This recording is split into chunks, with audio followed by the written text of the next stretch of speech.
vamos apresentar um vídeo com uma história bastante curiosa e interessante que creio a maioria das pessoas não conhece.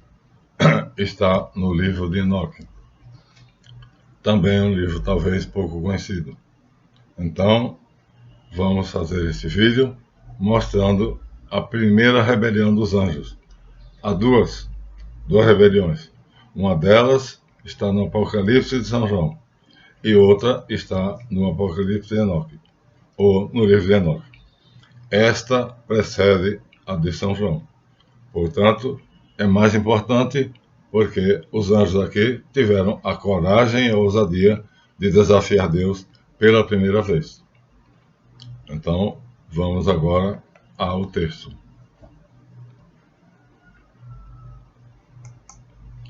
A rebelião no livro de Enoque. O livro de Enoque é um dos antigos textos religiosos mais misteriosos de todos os tempos. Contendo profecias e revelações, sua autoria é atribuída a um ancestral de Noé, que dá título à obra, Enoque, o sétimo patriarca. Algumas pessoas acreditam que esses escritos não foram incluídos na Bíblia por revelarem segredos místicos sobre os mistérios da criação. Também por isso. Mas não só por isso.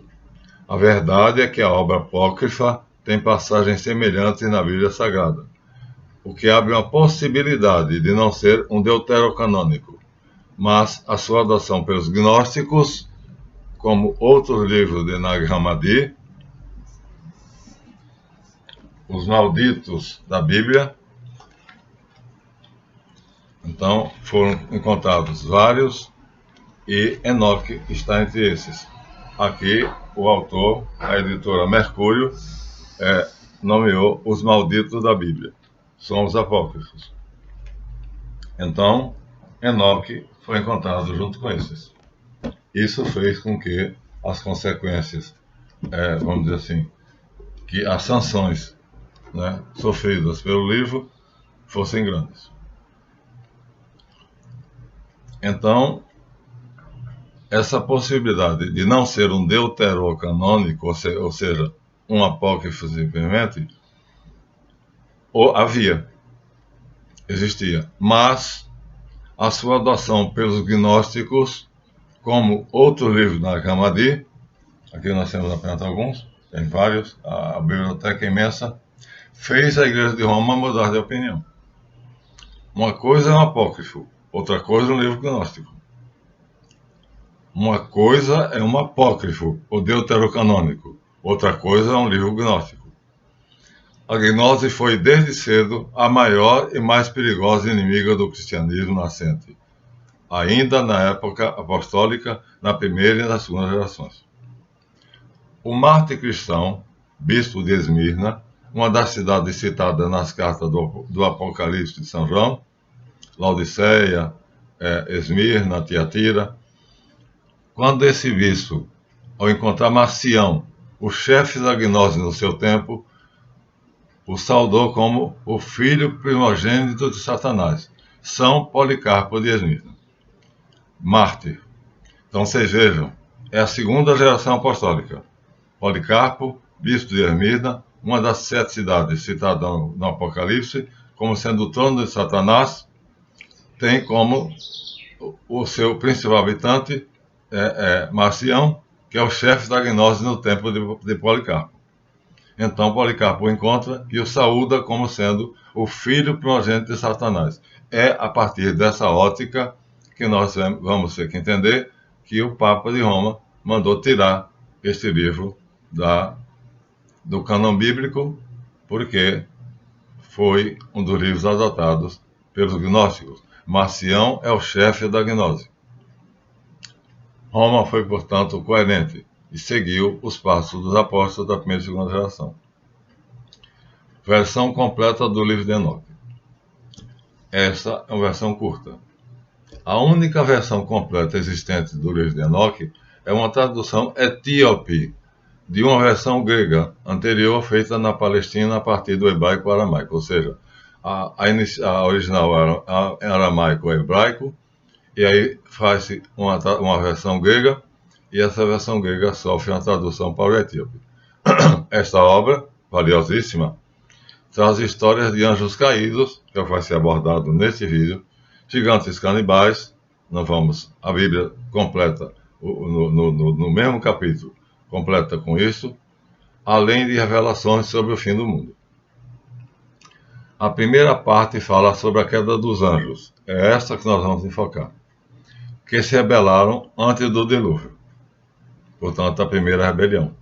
Descreve as viagens celestiais de Enoque, nas quais segredos divinos foram revelados a ele. Inicialmente, o livro de Enoque era aceito na igreja cristã, mas pelos motivos acima alegados, ele foi excluído do cânon bíblico, considerado perigoso.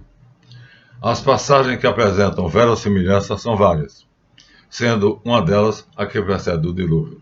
Damos abaixo o texto bíblico para que vocês possam comparar. Em Gênesis 6, estamos assim. E aconteceu que quando os homens começaram a multiplicar sobre a face da terra, nasceram-lhe filhas. Os filhos de Deus viram que as filhas dos homens eram formosas e belas, e tomaram para si mulheres de todas as que escolheram. Então disse Javé: o meu espírito não permanecerá para sempre no homem, porque ele também é carne. Porém, os seus dias serão 120 anos. Ou seja, os anjos são imortais, mas as mulheres são mortais. E os filhos deles com as mulheres, então, são mortais, não são imortais. Havia naqueles dias gigantes na terra. O texto bíblico menciona os gigantes. E também depois, quando os filhos de Deus se achegaram às filhas dos homens, e delas geraram filhos. Esses eram os valentes que houve na antiguidade, homens de fama. E viu Javé que a maldade dos homens se multiplicara, e tanto se espalhara sobre a terra, que toda a imaginação, o pensamento do seu coração, o do homem, era só, continuamente, o mal. Agora, a passagem equivalente do livro de Enoque, não vamos citar essa complementação, é indiscutivelmente muitíssimo semelhante, com a diferença que acrescenta anjos da cabala judaica, e nós não citamos aqui essa geração de gigantes, o que o torna valioso para o investigador. Os anjos da cabala judaica, então, são uma novidade para o estudioso, mas apresenta-se, portanto, para a Igreja de Roma ainda mais perigoso, que vê a cabala como uma isca dos judeus para desviar os cristãos curiosos ou ingênuos da Igreja e atraí-los para convertê-los ao judaísmo. Eis, portanto, a grande problemática. Além da gnose, temos também aqui a questão da cabala. Então, isso do ponto de vista de Roma, há uma coerência total. Mas vamos para a parte do livro que dá a queda dos anjos em Enoque. Capítulo 7, livro de Enoque.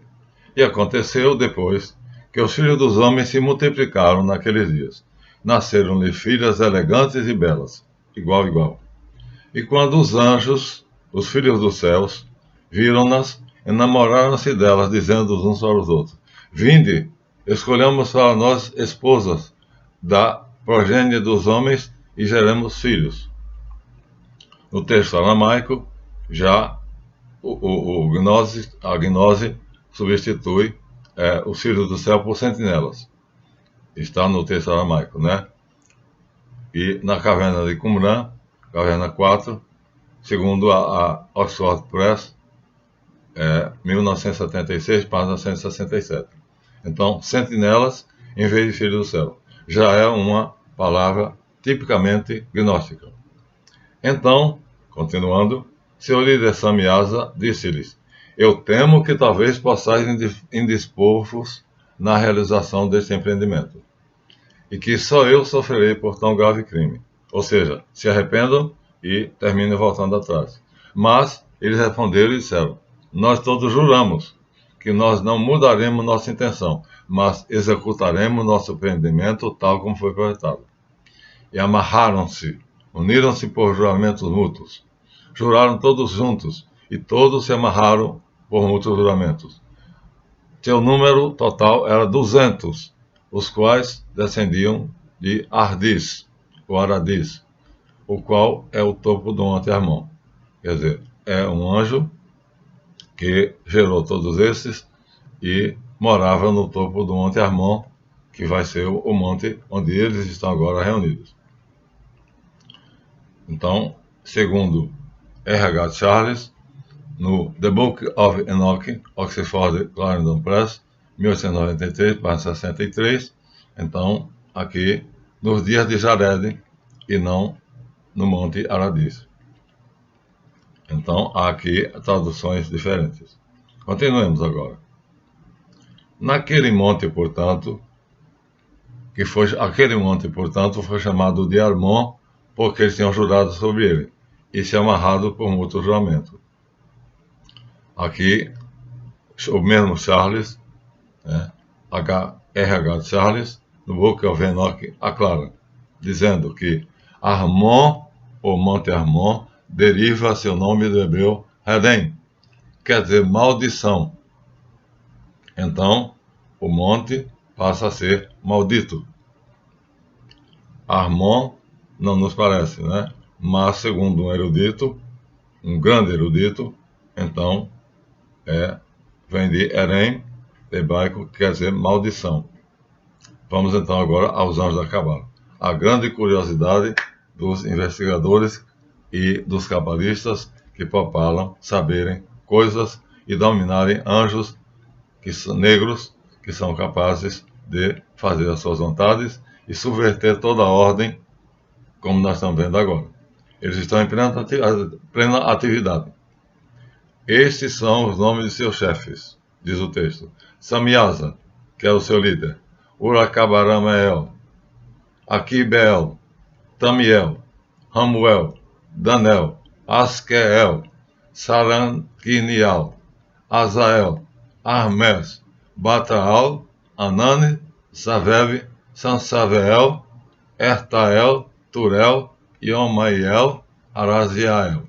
Então, quem quiser fazer magia negra, está aqui o nome. É só pegar, invocar e fazer. Estes eram os perfeitos chefes dos 200 anjos. Os restantes estavam todos com eles. Então, escolheram cada um uma bela mulher. Aproximaram-se delas e coabitaram com elas. Ensinaram-nos a feitiçaria, olha, diferente da magia. A magia é para o bem, feitiçaria para o mal.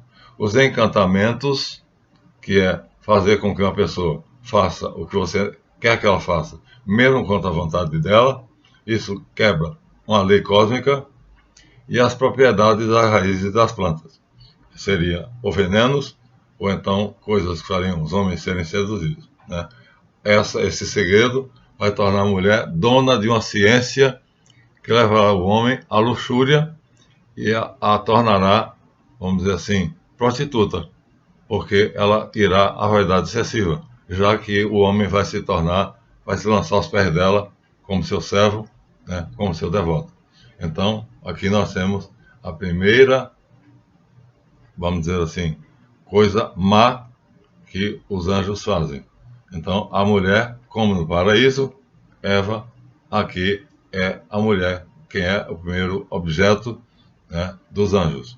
Portanto, há uma conexão com Gênesis 3. Continuemos o texto. Então, Azaziel ensinou aos homens, agora vem o homem. A mulher vem primeiro, luxúria e prostituição. Agora os homens. O fabrico de escudos, espadas e couraças. A confecção de braceletes e de ornamentos e uso de pintura para as sobrancelhas e os olhos, e de pedras preciosas e toda espécie de tinturas. Então, o homem se pintava como uma mulher. Basta dizer isso. De modo que o mundo foi corrompido, ou seja, a ordem divina era exatamente o contrário. Então, estamos aqui no Antigo Testamento, então o homem não podia se assemelhar à mulher. Nesta parte, portanto, agora nós vemos uma coisa terrível, né? Para os homens, eles dão armas mortais, que são extremamente, vamos dizer assim, perigosas, que vão multiplicar o poder do morticínio que o homem é capaz de fazer. Então, a intenção dos anjos caídos aqui é fazer com que os homens se matem mutuamente. Portanto, espadas, escudos e coraças. A guerra passará a ser, daí em diante, uma instituição. Uma carnificina, sem dúvida, contrária aos planos de Deus, que quer que o homem viva. O homicídio de Caim, aqui, toma proporções inimagináveis. Caim matou Abel. Aqui nós temos a instituição da guerra. Ou seja, cidade contra cidade, reino contra reino. Ainda há um complemento que tornará o homem semelhante à mulher, usando pinturas, ornamentos com joias, que o tornem belo, ou seja, efeminado. Conclusão do capítulo. A impiedade cresceu, é o texto. A imoralidade se multiplicou. As criaturas desviaram-se das suas sendas planejadas por Deus e transgrediram toda a ordem. Vamos enfatizar. Transgredir toda a ordem é a renovação do pecado de Adão e Eva. Rebelando-se contra a ordem posta no paraíso do Éden por Javé, seduzido por Samael, um dos anjos negros, a serpente antiga, o dragão, contra o qual Micael e seus anjos travarão tremendo combate no Apocalipse de São João, chamado Revelação. Apocalipto é revelação. Concluindo, vemos assim que o livro traz grandes perigos, porque revela que há possibilidades de, invocando esses anjos, ter poderes que vai fazer o homem se tornar mais poderoso, porém mais mal, me permitam, né? Portanto, é uma revelação apocalíptica, porque vai fazer com que o homem se distancie de Deus, e o Apocalipse culmina exatamente com a destruição de tudo por Deus. O dilúvio é uma prefiguração, e assim também o livro demonstra o quê? A fragilidade humana, quer do homem, quer da mulher, diante da força dos anjos maus, usada na magia negra, caracterizada no conhecido episódio da queda do homem, que os católicos chamam de pecado original. Por isso, o livro passa a ser, para a Igreja Católica, um livro perigoso. Mas, para os magos negros, então nós temos aqui dados preciosos. Assim, nós vamos voltar ao nosso vídeo, à nossa tela. Estamos lendo o texto aos 18 minutos. Acabamos aqui. Pedimos a vocês que deem um like. As visualizações, então, crescerão e o canal nos recomendará. E que vocês recomendem o canal, que vocês tornem ele mais conhecido. Assim, nós encerramos a rebelião dos anjos em Enoque, da biblioteca de Nag Hammadi, que tem milhares e milhares de semelhantes. E me despedindo de vocês, esperando que tenham boa leitura. Até a próxima.